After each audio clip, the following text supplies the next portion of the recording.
अस्सलामुअलैकुम, हेलो, नमस्ते, सत श्री अकाल, केम छो। I hope you all are doing well. आज की वीडियो में बात करेंगे माइकल वॉन के रोने धोने के बारे में। और ये एज एक्सपेक्टेड था, इंग्लैंड मीडिया ने इतना रोना मचाया हुआ है, चीखें निकल गई हैं कि इंडिया फाइनल में कैसे पहुंच गया।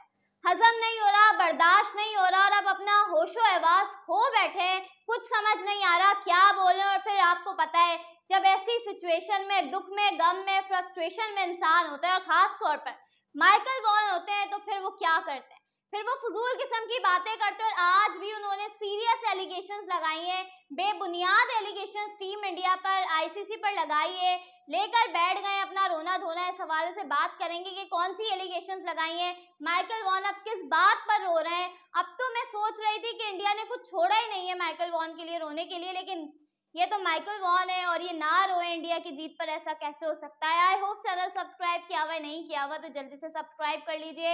यार, टीम इंडिया ने कल बहुत कमाल की परफॉर्मेंस दिखाई, इंग्लैंड को आउट क्लास करके रखा। सबसे पहले टीम इंडिया ने ऑस्ट्रेलिया का घमंड तोड़ा, फिर उसके बाद अपना बदला इंग्लैंड से लिया। और वो बदला ऐसा लिया है कि इंग्लैंड मीडिया माइकल वॉन की चीखें निकल गई। उन्हें नहीं समझ आ रहा कि वो इस पर क्या बात बोलें, क्या नहीं बोलें। और फिर वो बौखलाहट का शिकार होकर फजूल किस्म के एलिगेशंस लगाने पर उतर आए। टीम इंडिया की कल की परफॉर्मेंस मुंह बोलता सबूत है कि अगर आप अच्छी सिलेक्शन करोगे, अगर आपके प्लेयर्स हर किस्म के ग्राउंड में खेलने के लिए तैयार होंगे, अगर आपके पास क्वालिटी स्पिनर्स होंगे, आपके पास क्वालिटी पेसर्स होंगे, तो आप दुनिया की किसी भी टीम को हरा सकते हैं, वो भी किसी भी ग्राउंड में। स्पेसिफिकली एक ग्राउंड की बात नहीं हो रही, एक पिच की बात नहीं हो रही। अगर आपके पास क्वालिटी स्पिनर्स, क्वालिटी पेसर्स मौजूद हैं, तो वो सामने वाली टीम को मौका ही नहीं देंगे खुलने का, वो कोई चांस ही नहीं देंगे कि सामने वाली टीम जो है वो थोड़ा एक्सेल करे। कल ऐसा ही कुछ इंग्लैंड के साथ हुआ। आप देखें, 103 रन्स पर ऑल आउट कर दिया। 103 रन्स पर इंडिया के बॉलर्स ने इंग्लैंड को ऑल आउट कर दिया, जिसके बाद वही हुआ जिसका डर था, माइकल वॉन ने एलिगेशंस लगाना शुरू कर दी।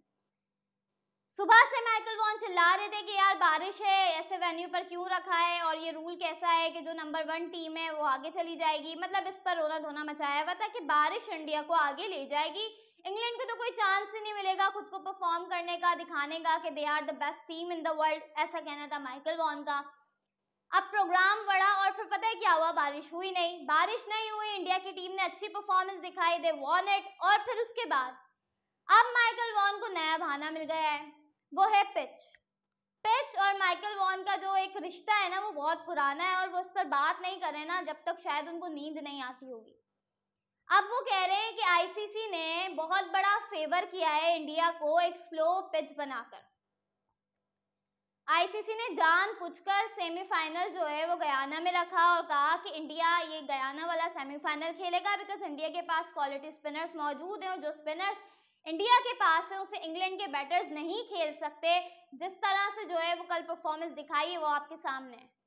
अब माइकल वॉन का कहना है कि इंडिया की जो स्पिन डिपार्टमेंट में मजबूती है उसको मद्देनजर रखते हुए आईसीसी ने गयाना का जो वेन्यू है वो चूज किया इंडिया के लिए।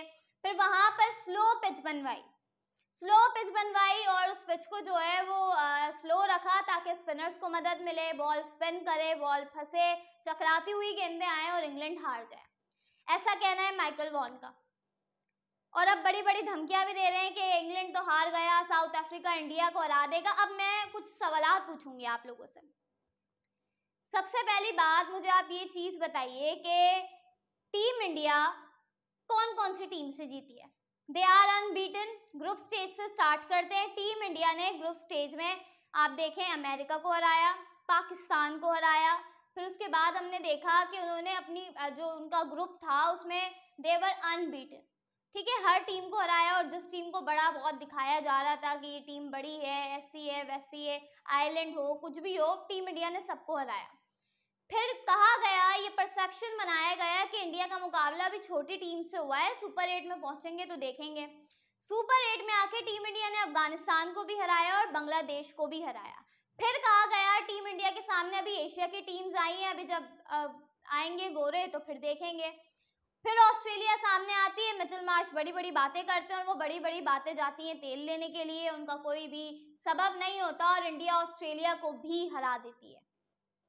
ये मैच टूट गया। फिर उसके बाद कहा गया कि ऑस्ट्रेलिया तो अफगानिस्तान से हार गई है, इंग्लैंड आपको हराएगा। टीम इंडिया इंग्लैंड को भी हरा देती है। अब जो इन्होंने चक्रव्यूह क्रिएट किया हुआ था, जो परसेप्शंस बनाई हुई थी, जो अपने स्टेटमेंट्स क्रिएट किए हुए थे, वो सारे खराब हो गए। वो कहीं की नहीं रहे, वो बातें कहीं की नहीं रही, क्योंकि टीम इंडिया ने तो बिल्कुल उल्टा करके दिखा दिया। ऑस्ट्रेलिया से जीत गए, इंग्लैंड से जीत गए, and they are in the final and they can beat South Africa as well. तो यहाँ पर इनकी असल मसला यहाँ पे शुरू हुआ कि ये कैसे हरा रहे हैं। ये ऑस्ट्रेलिया को हरा चुके, ये इंग्लैंड को हरा चुके, तो अब ये चीज इनसे बर्दाश्त नहीं हो रही। अब आप मुझे ये बताएं कि माइकल वॉन किस तरह बैठ के इंग्लैंड को डिफेंड कर रहे हैं। इंग्लैंड ने, मैंने आपको बता दिया इंडिया किस किस के खिलाफ जीती।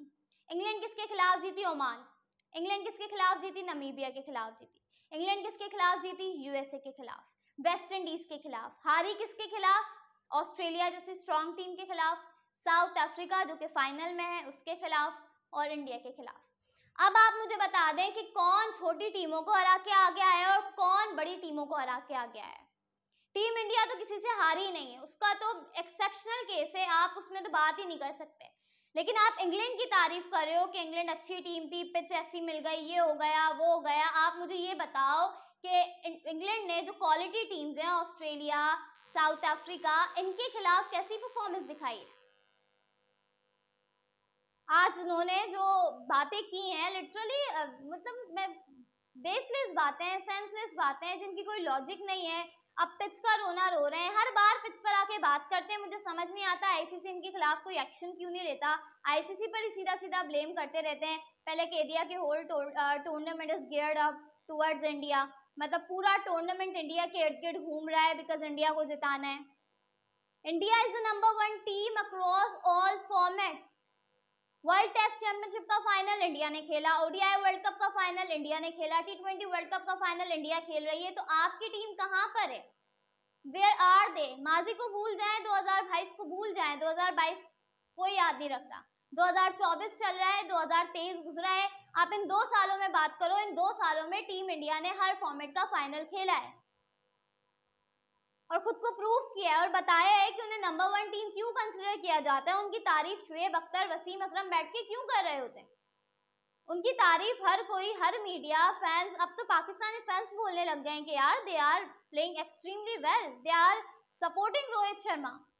और आप लोग इस किस्म की बातें बोल रहे हो। सीरियसली मुझे बहुत हैरानगी होती है, लेकिन ये एक्सपेक्टेड होता है। कोई टेस्ट सीरीज हो, बायलैटरल्स हो, इंडिया कभी भी इंग्लैंड को हराता है, ऐसी बातें सुनने को मिलती है। और हमने कभी नहीं देखा कि अगर इंग्लैंड ने इंडिया को हराया हो तो इंडिया के जो क्रिकेटर्स हैं वो इस तरह के स्टेटमेंट देते हो, कभी हरभजन देते हो, कभी हमने कभी भी नहीं देखा कि इंग्लैंड ने हराया था लास्ट टाइम 10 विकेटों से तो हरभजन का या वीरेंद्र सहवाग का ऐसा कोई स्टेटमेंट आया हो। काफी अनफॉर्चुनेट है, ये चीज नहीं होनी चाहिए। लेकिन ये गंदगी जो है ना वो पार्ट बन चुकी है क्रिकेट का, कि एलिगेशंस लगाना, दूसरों की जीत को एक्सेप्ट नहीं करना, स्पोर्ट्समैन स्पिरिट का मुजाहरा नहीं करना, और फिर वो चीजें ना गेम की खूबसूरती खराब कर देती है। और ऐसा ही हो रहा है। बहरहाल आप लोगों ने जो है वो कमेंट करके इस पर अपनी राय लाजमी देनी है। कमेंट थोड़े कम हो गए, क्या बात है यार, टाइम वाइम नहीं है, बिजी चल रहे हो, बिजनेस चल रहे हैं, क्या सीन है? कमेंट लाजमी करो, वीडियो को लाइक कर दो, चैनल को सब्सक्राइब कर दो। इंशाल्लाह अगली वीडियो में मुलाकात होगी, तब तक के लिए अल्लाह।